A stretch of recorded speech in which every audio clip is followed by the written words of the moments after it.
of what was being created versus always trying to start it. So when you've got something like that that becomes a part of culture, you have to accept it's no longer yours.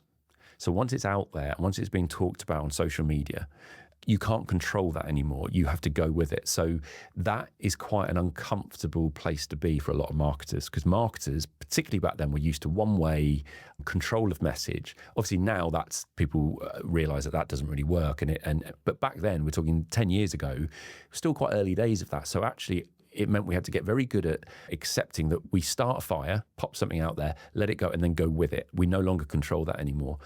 And the other thing that we had to get really good at was speed.